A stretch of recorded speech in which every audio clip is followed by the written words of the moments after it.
I'm an idiot. You know, choices were made. Are a little bit fuely. Don't smoke in here right now. Y'all remember this beautiful Porsche 912 sunroof aga blue car, right? Well, it's back. And it's back because it has a teeny tiny fuel leak. But a teeny tiny fuel leak is still a fuel leak, so it's not good. Porsche 912, Porsche 911 almost always has the fuel leak coming from this specific spot when it's a fuel leak in the front. This fuel leak is at the front of the car.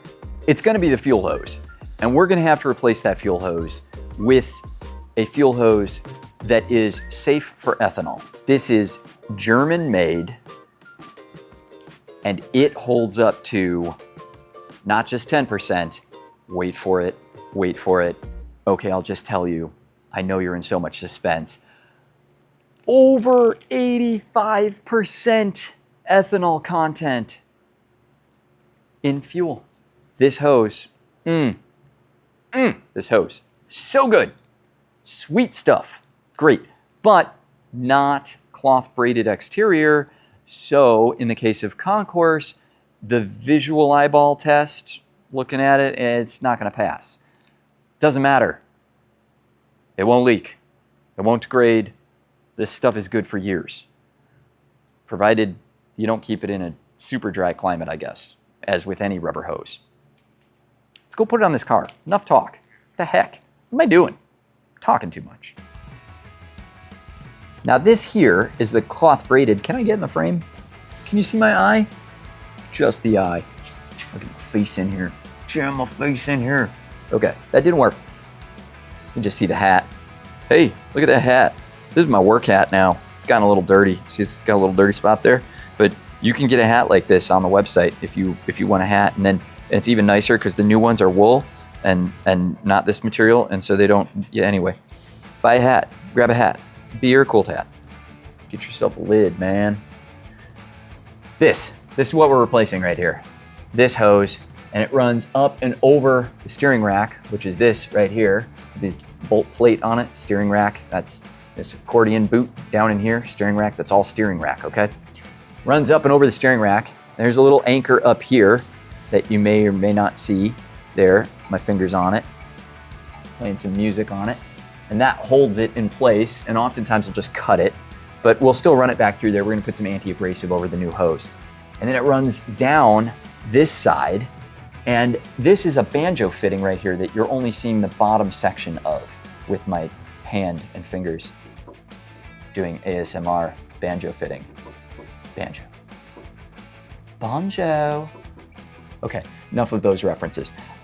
So it follows up where my finger's coming through here, and the hose tracks right there, and then it goes up and over, and then it comes down, and it comes to here.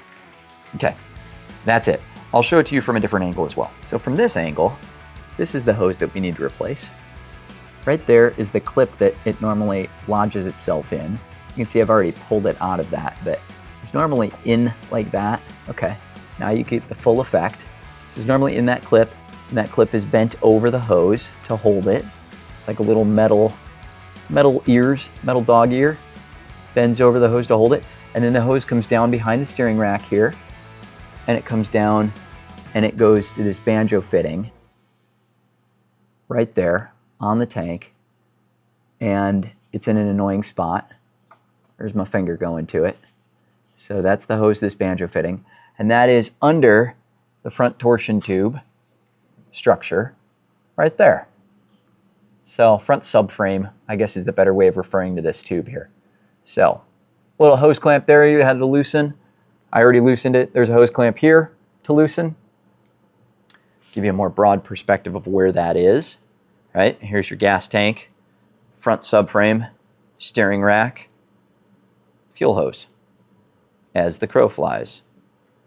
Okay, so that's what we're gonna be replacing. That run of fuel right there. Let's get to it.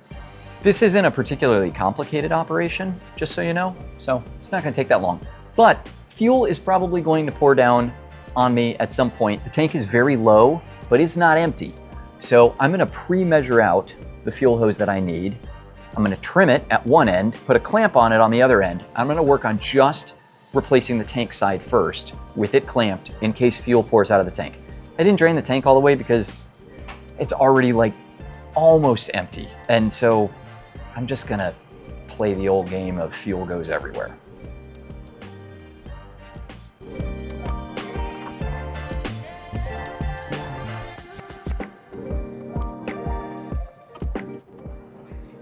That's about our length of fuel hose, that is. So I'm gonna cut it right there.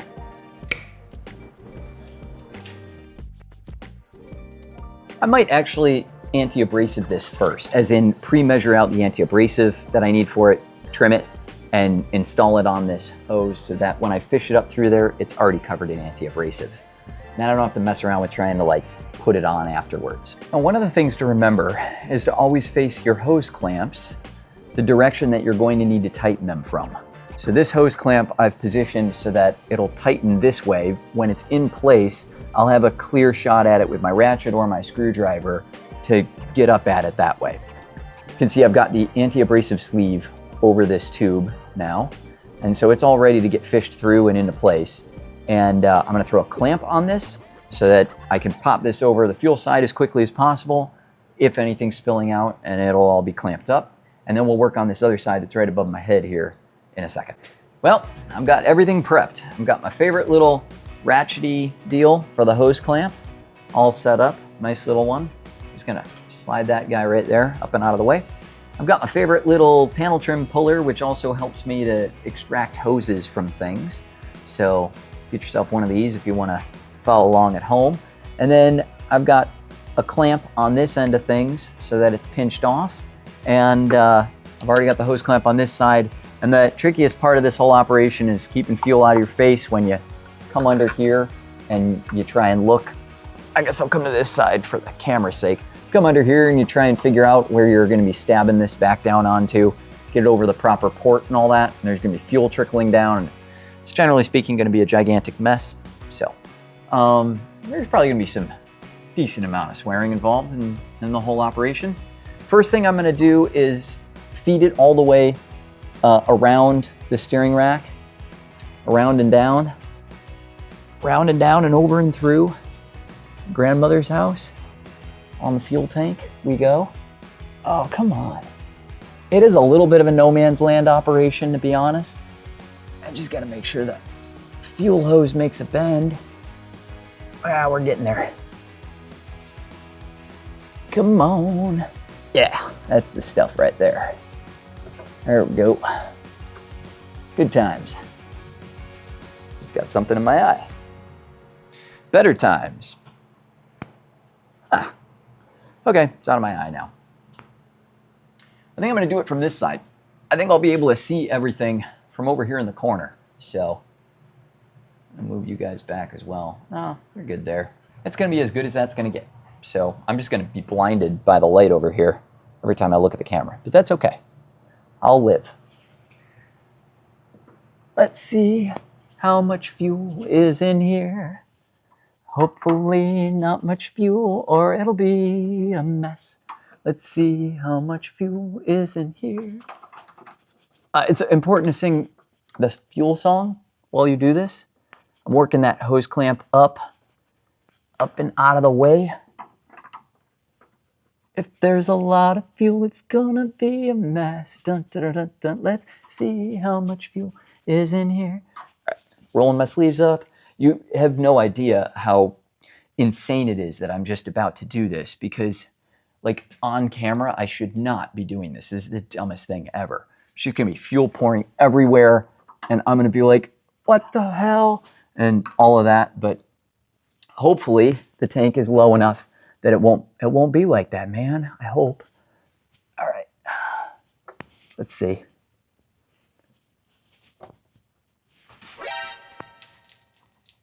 What the hell? And it's running up my arms. I'm an idiot. I should not have done it this way. Ah.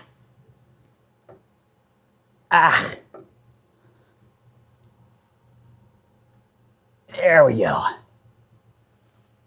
Nah. Well, I gotta go wash my hands, but it's on.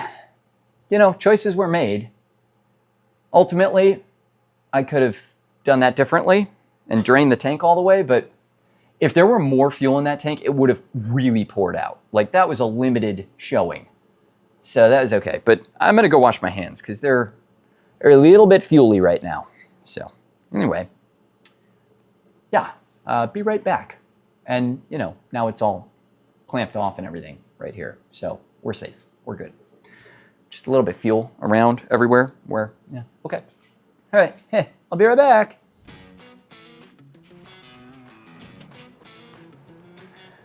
Although I will admit that that wasn't the brightest looking thing, believe it or not, it saved a ton of time. And I don't know, time's money, right? That's what they say. I guess fuel is also expensive and it's kind of money too, but yeah, I don't think we need to get too judgy here. We can just admit that a job well done is a job well done. Just making sure that we're lined up over here. And then it's hose clampy time. It's more confidence inspiring to use a socket on these. It's a 7mm on these fuel injection hose clamps than it is to use a slot screwdriver because, let's be real, slot screwdriver life, sliding out, punching things and not being able to take things to proper tension and all of that. I want to move that hose clamp down just a mite bit and then we're good. I think that'll do it. It's like something out of a cartoon. I think a yabba dabba dabba do it. A little dab will do ya. I don't know anymore. I just work here, man. Get this nice and cinched down. Perfect. All right. I like that. That's great. That's called living. Let's see if this is also a 7. It is. Ha! Look at that. It's a multi-tool, even though it's doing the same thing it was just doing, but it's a multi-area tool, multi-locations, whatever. All right, some fuel may spurt out at me here as well, but I think less likely to. Here, let me just take this off, because this would be the fuel that's already going back to the carburetors back there. So let me just pull this fuel hose out of here from around the top of the steering rack. Gently lower it down.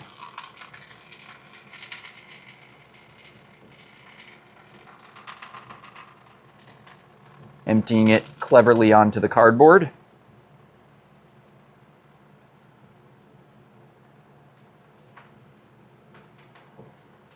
Don't smoke in here right now. I guess that's one thing. You know, can you believe that old school mechanics used to smoke, like in the shop? I mean, they did. I mean, I've been around plenty of them. I remember being in shops. Nick used to smoke like a chimney, this guy that I worked with for a while when I was a rookie. Yeah, and so did Luke and a bunch of people. Now my neighbor, Stanley, the body shop, he smokes. He'll just come in here at random with a cigarette lit up.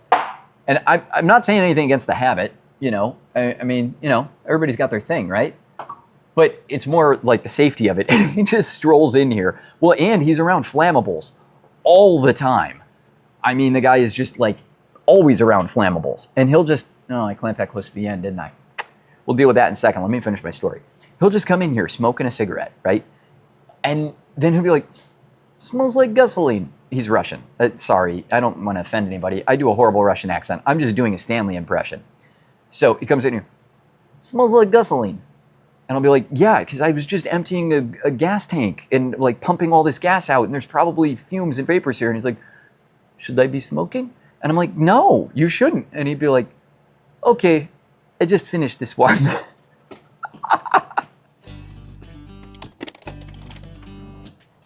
I love that guy. He's crazy.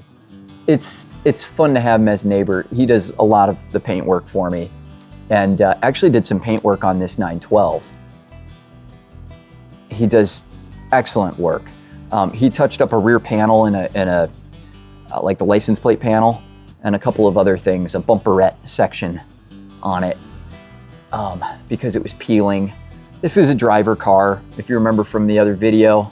If you don't remember from the other video, you should really go watch the other episode of me working on this Aga Blue 912 sunroof Porsche, because this is a really fun car. That was a really wonderful day that I had working on this thing. Now, where did I put that hose clamp? I know I prepped a hose clamp for this side. I'm telling too many stories. I'm getting all lost. All right, I'm gonna find a hose clamp and we'll be back. And we're back. I don't know if the fumes are getting to me or what, but I was in story time mode there. So found the hose clamp. That's the little guy. And then we're gonna put it on here. I'm gonna slide this on to here. And sometimes, and in this case, I'm gonna have to do this, sometimes you gotta hold this fuel line with pliers because it's just wrapped again with metal dog ear style clips down the inside of the tunnel, and it's not held in position like expertly well. There's maybe one or two entrapments with a fitting and that kind of thing.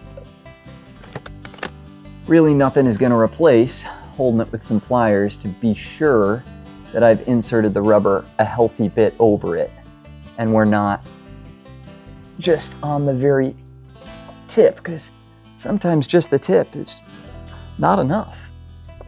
A little more twisty twist. All right.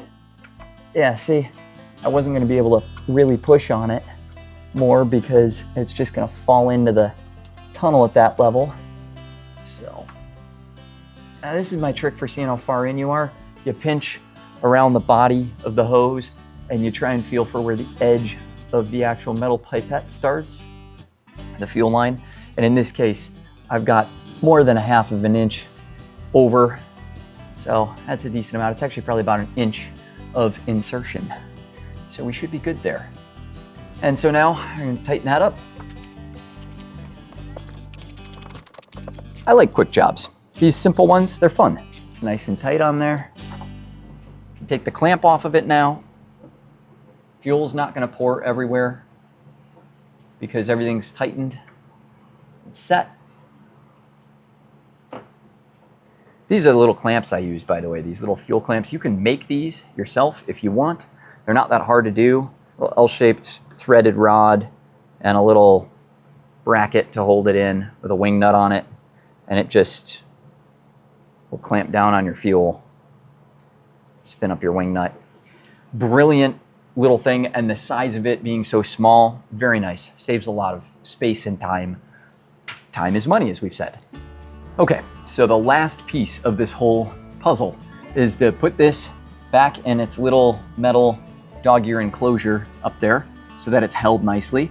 Make sure the anti-abrasive is all in a good spot on it, which it really appears to be very nicely located. So it's not gonna abrade, which is an important thing because it's going into a little metal holder here. So really don't want it to get chewed into. Now I'm gonna have to grab a couple of screwdrivers or a pry bar or something and start to bend that metal enclosure back on itself and make sure that everything is just so. Maybe I'll try my favorite little tool here for getting the fuel hose off. We'll see if it can do me any good. Ooh, I saw some progress through there. Can I get up there? No. A little bit more bendy bend, a little bit more pry, and we should be there. Just want to get it held in place per the factory. Yeah, it's about like it was from the factory. I'll show you guys. We're looking at this right here. Those two little metal dog ears that are folding over the anti-abrasive. And you can see that one corner, how it was sort of digging in. It's not anymore. I mean, it's on anti-abrasive now. And then there's the other one down there just above my index finger, that one there. They're in a hard spot to try and wrap around the fuel hose. And they're originally wrapped around the fuel hose kind of like that. They weren't enclosed like this. They sort of missed each other and they were like like my thumb and my index finger here, kind of like that, instead of like that, which would have been the preference. So anyhow, now they're back to sort of their factory orientation. Hose clamp, fuel hose run all the way over, around, nicely buttoned up there with a hose clamp on it. So there's the full run. Behold, where stands the usurper's accursed head. That's pretty much all the Macbeth I know. So I don't know what else you want from me, but that's it. That's your Be Aircooled Macbeth quote of the episode. This is the fuel hose. This is the one that always leaks. This fuel hose, shaped like an inchworm, or a Dali mustache, Salvador Dali, one of my favorite surrealist painters, and a staple Be Aircooled reference character. Yeah, Dali. This right here is the inchworm fuel hose. And let me tell you something. We are doing fuel hoses no favors here in the States by running 10% plus ethanol, because this is a German fuel hose, and over in Yermenheimer town, they don't use the ethanols in their fuels, and so this doesn't happen to them. And so they still retail this over here to the States, and they're like, just change your infrastructure and everything will be fine. There are other German fuel hoses, a la the one that I used on the car, that are like modern fuel hoses, but this is the old vintage style. So this, I'm pretty sure, is made by Continental. Not ripping on them. They make a great product. I love using this hose. I use this hose all the time on show cars when I tell people don't run ethanol fuels. And I do have a bunch of customers, believe it or not, that do not run ethanol fuels in their cars. They drive out to wherever there's a non-ethanol fuel station and they fill up there. And I don't mean that facetiously. There are actually stations that don't have ethanol fuel, but you have to hunt them down. Here around the burbs in the city and everything, they don't care. They just cut it and forget it. And so let me show you what's going on. There it is. See the splits? Now, that's probably not the primary reason for the leak, but that is what ethanol fuel does to these hoses. I see this a lot where these hoses are split 2 or 3 times at the end, and they're just starting to come apart. And this side is a little better, but you can kind of see where it might be starting. But here's the thing. Right in the middle of this hose is where it was leaking. It was leaking right along here. And it looks like it got abraded. I'm fairly certain that that's right where that wrap is. And I think that, you know, it shouldn't have leaked from there, from just that, because this is a cloth outside hose. But that mixed with the ethanol from the inside, and it just permeated through. And this whole hose, Dali. Hey, that's a good one. This whole hose smells like fuel, start to finish. And not just because I dumped gas everywhere. I know I did that. But not just because of that.